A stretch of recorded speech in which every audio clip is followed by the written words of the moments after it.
Who is this? Answer. Pinsan ko po, Mr. Chair. From the left pocket to the right pocket. St. Matthew. Nandito yung asawa mo, Pacifico Discaya. Great Pacific. Oh, ikaw, nandyan ang pangalan mo, oh. Si Sarah Rowena Discaya. Kaya hindi mo mapapagkaila, eh. YPR General Contractor. Nandito rin ang pangalan mo. Miss Sarah, alam mo, huwag ka magsisinungaling, ha? Amethyst Horizon. Sino si Amethyst Horizon? Sino si John Brian Eugenio? Who is he? Sagutin mo, Miss Rimando. I didn't know, Mr. Chair. Madam Sarah. He's one of our employees. Oh, dami. Waymaker. Sino si Gerald William Discaya? He's my eldest son. Okay. Alpha Phi Omega, yan, asawa mo. So, you confirm, lahat ng siyam na yan, ikaw ang may-ari. Tama? Part owner po. Part owner. Okay. Kaya nyo ba talaga pagsabay-sabayin yung mga construction, mga proyekto ninyo? Paano nyo nagagawa ito? Yes po, we have sufficient employees naman that can carry out and execute the project. Okay, ilan ba yung mga empleyado ninyo? In the office po, mga 200 plus. Sabay-sabay kayong naawardan ng kontrata ng DPWH. Alam mo, nakakapagtaka dahil kayo lagi nakakuha ng DPWH contracts, ha?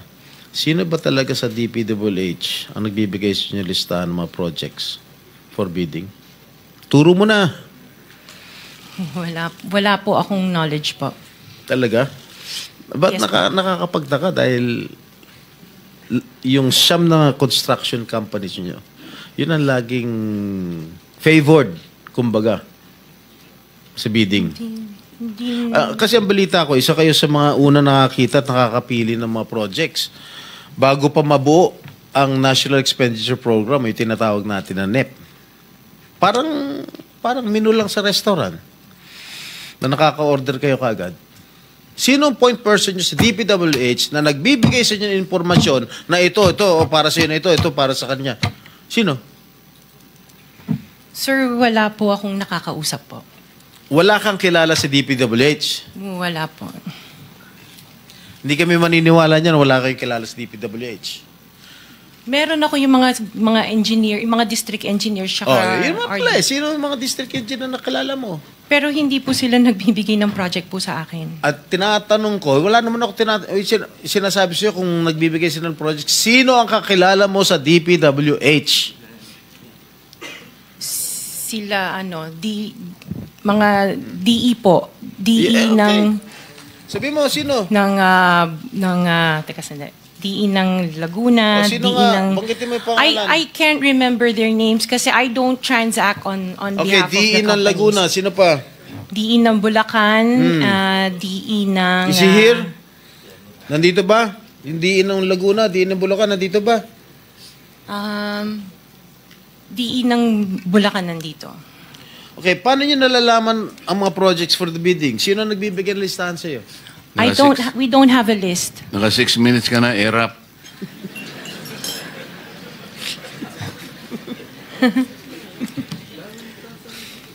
Okay. I don't have a list po.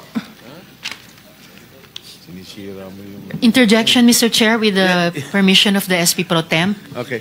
On On the DPWH na binanggit po niya, Mr. Chair. okay.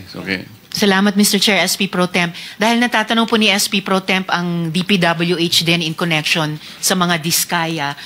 I wonder, Mr. Chair, kung natignan na po, nasilip na po ng DPWH, kung may practice ang mga diskaya companies ng pagpapahiram o pagpaparent out ng lisensya nila para mag-force multiply sa capacity nila. para kahit 200 lang daw ang staff sa opisina, kaya nilang mag-implement ng 491 projects or 71 projects, 145 projects in any 1 year. I wonder, Mr. Chair, kung nasilip na po yun ng DPWH. Incidentally, Senator Risa, you are the next interpellator, so you may want to continue with your 5 minutes. Thank you. Will do. Thank you, Mr. Pinatapos Chair. mo na ba ako, Chair? Ha? Okay. One last question, if I may. One last question, Mr. Chair, Senator Risa. Madam Diskaya, saan nyo ba kinukuha yung mga coaching imported, mga luxury cars? Ang balita ko, dun sa interview mo, binili mo yung isang Rolls Royce dahil nagandahan ka sa payong. Tama ba? Sir, yes po. Samantalang, ilan yung luxury cars mo? Nasa 28 po. 28 lang. Yes. Ano ito mga ito? Rolls Royce, Ferrari? I don't have a Ferrari. Ano yung mga luxury cars? Lamborghini? No rin. Cadillac. Saan binili? Sagutin mo na. Saan mo binili? Sa dealer po. Sino dealer? Dito, local? Local dealer o sa abroad? Freebell Enterprises tsaka yung isa Auto Art. Dito, sa Pilipinas? Yes po. Hindi ka nag-import? No po. Dito may dealer ng mga Yes po. Rolls Royce. May dealer ng Rolls Royce meron dito. po. Ano pa yung mga ibang luxury cars mo? Yung anong tawag dito, yung Cadillac and the GMC. Cadillac Escalade, ganon? Yes po. Oh. The GMC. Yun lang. Sinong dealer? I mentioned earlier Freebell Enterprises and Auto Sa Art. lahat ng kotse mo, yun ang mga dealers mo? Dalawa lang sila Dalawa po. yung dealers mo? Yes po. What other luxury cars do you own? Yung iba dito na, the Maybach. Dito Maybach, ko na binili. Mercedes. Yes po. And then, yung iba, dito na rin yung Range Rover. Bentley. The Bentley dito na rin O, po. paano kayo nagka-interest sa kotse? Saan nyo gagamitin yung 28 kotse na luxury cars?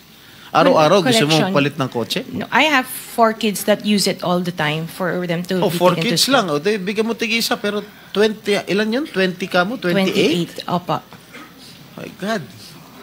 And you bought that from the taxpayers' money? No po. eh. Hindi po. Huwag na tayo That maglukan would be- dito. Let's allow our people to decide on that anyway. Just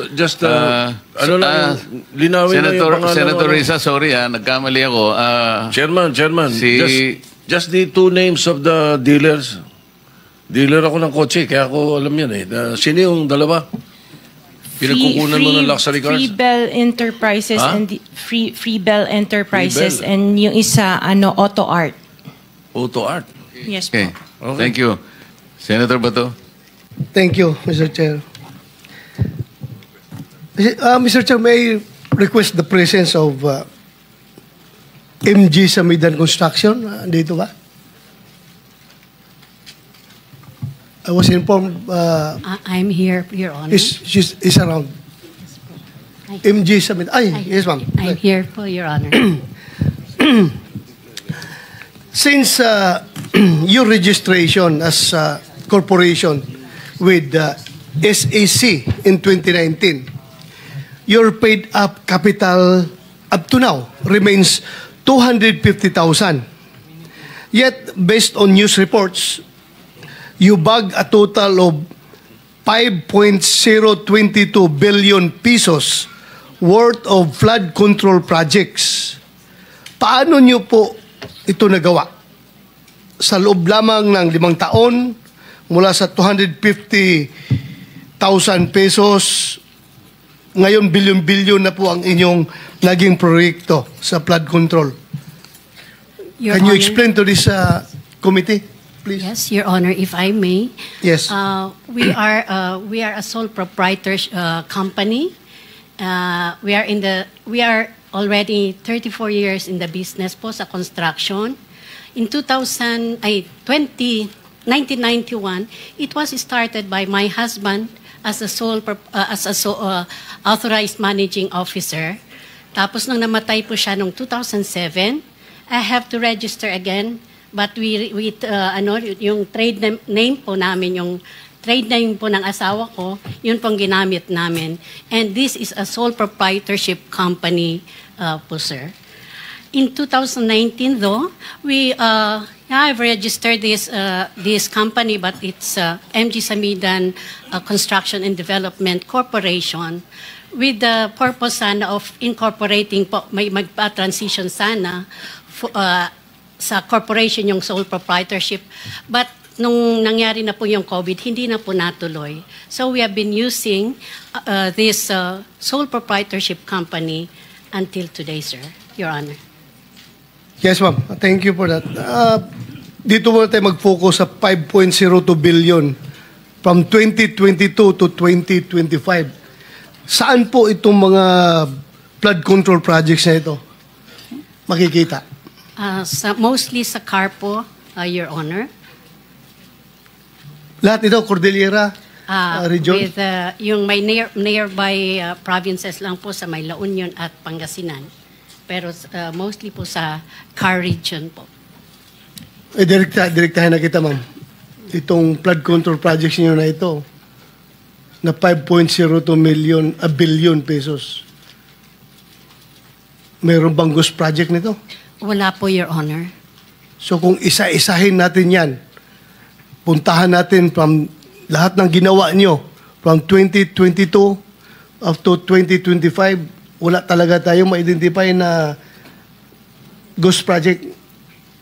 Wala po, Your Honor. So, thank you for that answer. I hope so na wala. Otherwise, kung may makita tayo later on, you are under oath. I suppose you know the consequences. Yes po, Your Honor. Thank you, ma'am.